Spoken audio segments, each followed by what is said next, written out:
بسم اللہ الرحمن الرحیم۔ السلام علیکم ورحمۃ اللہ وبرکاتہ۔ اللہ تعالیٰ کا بے حد احسان عظیم ہے کہ جس مالک کریم نے ہمیں آج چھٹا روزہ رکھنے کی توفیق عطا فرمائی۔ پہلا عشرہ چل رہا ہے اور پہلے عشرے کا آدھا حصہ ہو چکا ہے اور دوسرا حصہ جو ہے اس کا جاری و ساری ہے۔ یہ جو مقدس مہینہ چل رہا ہے اس کا نام ہے رمضان۔ اس کا مطلب ہوتا ہے جلا دینا۔ کس کو جلاتا ہے؟ جو بندہ تقوی کرتا ہے، محنت کرتا ہے، کس بات کی؟ اپنے معدے کو بھوکا رکھنے کی۔ اور بھوکا کس کے لیے رکھ رہا ہے؟ رب تعالیٰ کی رضا کے لیے، کہ رب تعالیٰ اس میں خوش ہے کہ میں اپنے معدے کو سارا دن بھوکا اور پیاسا رکھوں اور اپنے رب کو میں راضی کروں۔ اس پر رب تعالیٰ اس کو اجر عظیم عطا فرماتا ہے۔ اب اس نے اپنے معدے کو سارا دن رب تعالیٰ کی رضا کے لیے بھوکا رکھا ہے اور رب تعالیٰ نے اس کے گناہوں کو جلا دینا ہے۔ رب تعالیٰ نے اس کے گناہوں کو جلانا ہے، تو رمضان اس کو کہتے ہیں، جو گناہوں کو جلا دینے والا۔ پھر اس مہینے کا نام شہر صبر بھی رکھا گیا ہے، صبر کا مہینہ۔ اس مہینے کا نام بھلائی کا مہینہ بھی ہے کہ ہم نے صبر کرنا ہے۔ روزہ رکھا ہوا ہے، کوئی لڑائی کر رہا ہے ہمارے ساتھ تو ہم صبر کریں، کوئی بول رہا ہے ہم صبر کریں، سامنے والا ہم سے زیادتی کر رہا ہے ہم اس پر صبر کریں اور اس کو بتائیں کہ میں روزے کی حالت میں ہوں، تو اس وجہ سے میں آپ سے لڑائی جھگڑائی جو ہے نہیں کر سکتا روزے کے ادب و احترام کے اندر۔ تو روزہ جو ہے یہ صبر بھی سکھاتا ہے، تحمل بھی سکھاتا ہے۔ روزہ جو ہے پیارے آقا علیہ الصلوۃ والسلام نے ارشاد فرمایا، روزہ اس بندے کا روزہ ہے جس نے سر سے لے کر پاؤں تک روزہ رکھا ہے، اس کا روزہ ہے۔ سر سے پاؤں سے مراد ہے آنکھوں کا بھی روزہ ہے، زبان کا بھی روزہ ہے، اس کے ہاتھ کا بھی روزہ ہے، اس کے چلنے پھرنے اٹھنے بیٹھنے کا بھی روزہ ہے۔ تو پیارے آقا علیہ الصلوۃ والسلام نے ارشاد فرمایا کہ کل بروز قیامت دو چیزیں انسان کے کام آئیں گی بلکہ سفارش بھی کریں گی۔ کون سی دو چیزیں ہیں؟ ایک رمضان ہے اور دوسرا قرآن ہے۔ یہ دو چیزیں جو ہیں یہ اس کی سفارش کریں گی۔ رمضان کہے گا مالک اس نے تیری رضا کی خاطر سارا دن اپنے آپ کو بھوکا رکھا اور میں وہاں پر موجود تھا، یعنی کہ رمضان ہوا ہے۔ مالک اس کی برکت سے اس کے گناہوں کو معاف فرما دے، اس کی بخشش فرما دے۔ قرآن کہے گا مالک و مولا جب رمضان آیا تھا تو اس بندے نے رات کو کھڑے ہو کر نماز تراویح کے اندر قرآن پاک یعنی کہ مجھے سنا تھا، تو اس کے ادب کے اندر مالک و مولا اس پر رحم فرما اور اس کے گناہوں کو معاف کر دے۔ تو جب صبر کی بات آتی ہے تو آپ یہ دیکھیں کہ صبر سے مراد یہ بھی ہوتا ہے فاقہ۔ فاقہ بس اوقات بندے کو کرنا پڑتا ہے، بھوکا پیاسا رہنا پڑتا ہے، اور بس اوقات ایسا بھی ہوتا ہے کہ بندہ رات کو اگر سوئے صبح آنکھ نہ کھلے تو فرض روزہ کے اندر جیسے سحری کھانا سنت مبارکہ تھا، لیکن اب اس کی آنکھ نہیں کھلی تو پھر وہ نیت رات کو بھی تھی اور صبح جیسے آنکھ کھلی اور سحری کا ٹائم بھی ختم ہو چکا ہے، تو اب وہ اس پر کھڑے ہو کر نیت کر لے، اٹھ کر نیت کر لے کہ میں نے اگلے دن کا روزہ رکھ لیا ہے تو اس پر اس کا روزہ ہو جائے گا اور فرض روزہ اس کا چھوٹے گا نہیں۔ تو اس معاملے میں اب یہ دیکھیں کہ سارا دن وہ فاقے والی بات ہوگی، بھوکا رہنے والی بات ہوگی اور برداشت کرنے والی بات ہوگی۔ اس پر بھی ہم کل اللہ تعالیٰ نے موقع عطا فرمایا، اس پر بھی بات کریں گے کہ پہلی قوموں پر 24 گھنٹے کا روزہ تھا اور اسٹارٹنگ میں ہمارے اوپر بھی 24 گھنٹہ روزہ تھا جیسے صحابہ کرام کے دور کے اندر۔ اس پر بھی انشاءاللہ تعالیٰ بات کریں گے۔ حضرت ابو ہریرہ رضی اللہ تعالی عنہ آپ ارشاد فرماتے ہیں کہ مجھے جب بھی بھوک لگتی تو میں کیا کرتا، صحابہ کرام دیکھیے صحابہ میں سیدنا ابو بکر صدیق، سیدنا عمر فاروق، سیدنا علی کرم اللہ جو آپ فرماتے میں ان کے پاس جاتا۔ ان کا معمول یہ تھا کہ میں جو مسئلہ پوچھنا ہوتا تھا وہ مسئلہ بھی مجھے بتاتے اور ساتھ کھانا بھی کھلاتے۔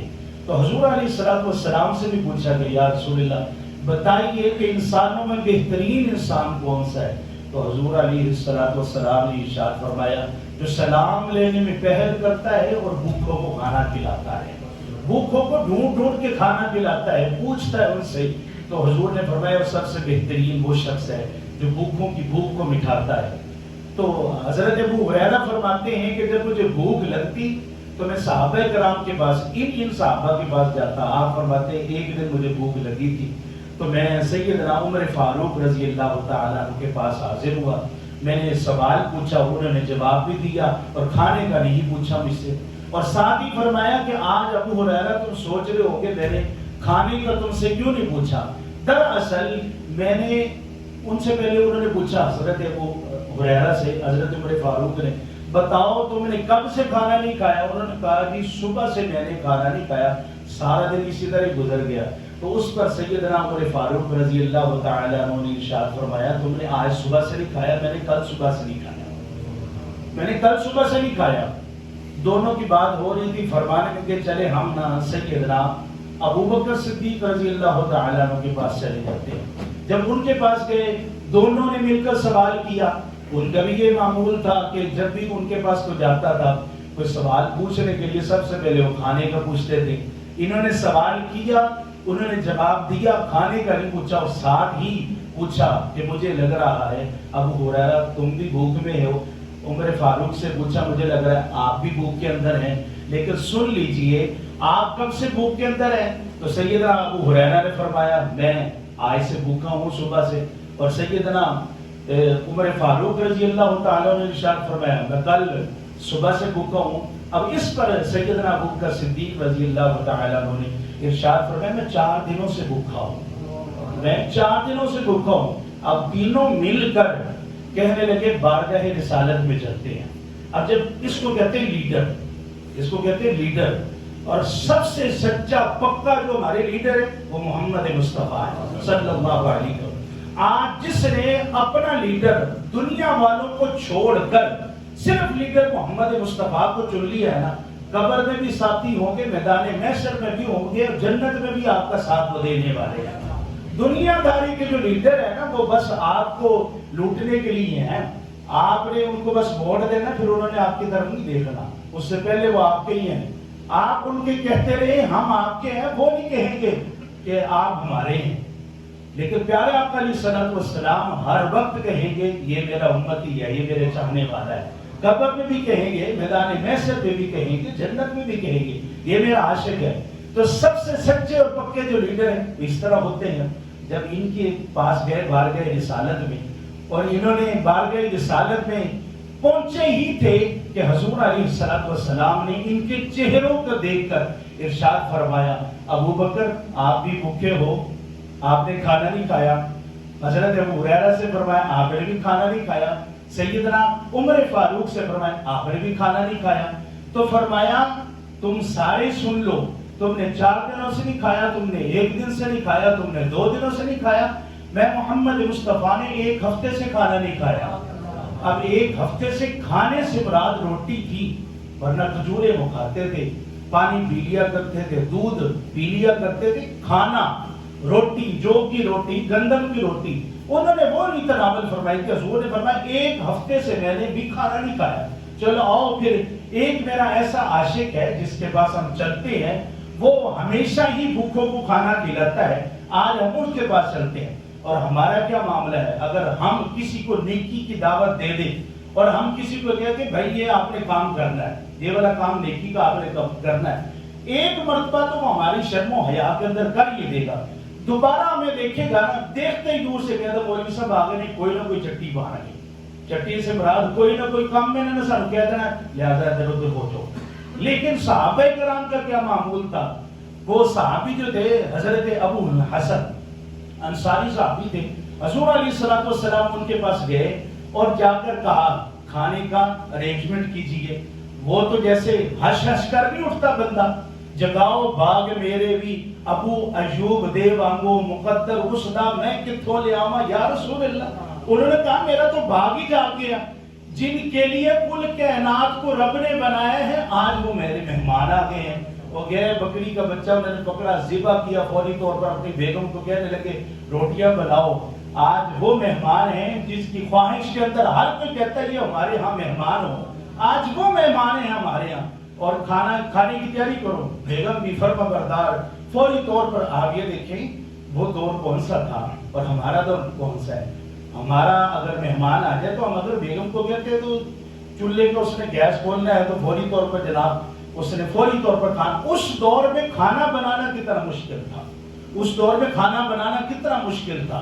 تو انہوں نے کھانے کی تیاری کی، اتنی دیر میں حضرت ابو حسن نے کیا کیا، کھجورے لائے توڑ کر، انگور لائے، بارگاہ رسالت میں پیش کی، حضور آپ تناول فرمائے، اتنی دیر تک کھانا تیار ہو جاتا ہے۔ کھانا تیار ہو گیا، بارگاہ رسالت میں پیش کیا۔ حضرت عمر فرماتے ہیں میں نے کھانا پیٹ بھر کے کھایا، اچھا کھانا بنا تھا اور پھر ہم بھوک بھی لگی ہوئی تھی، اور آپ فرماتے ہیں ہم نے حضور کو دیکھا، حضور نے ایک چپاتی ایک روٹی پکڑی اور تھوڑا تھوڑا سالن لگا کر کھا رہے تھے۔ جب کھا لیا حضور نے پھر آنکھوں سے آنسو جاری ہو گئے۔ حضرت عمر فاروق فرماتے ہیں میں نے پوچھا حضور سے، حضور یہ وجہ کیا ہے کہ آپ روئے ہیں اس بات پر؟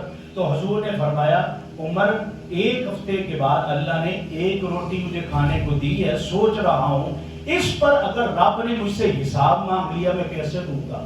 تو سیدنا عمر فاروق نے اس وقت جو کھانا کھا رہے تھے چھوڑ دیا، کہا یا رسول اللہ ایک ہفتے کے بعد کھانا ملے اور ایک روٹی ملے اس پر بھی اللہ حساب لے گا۔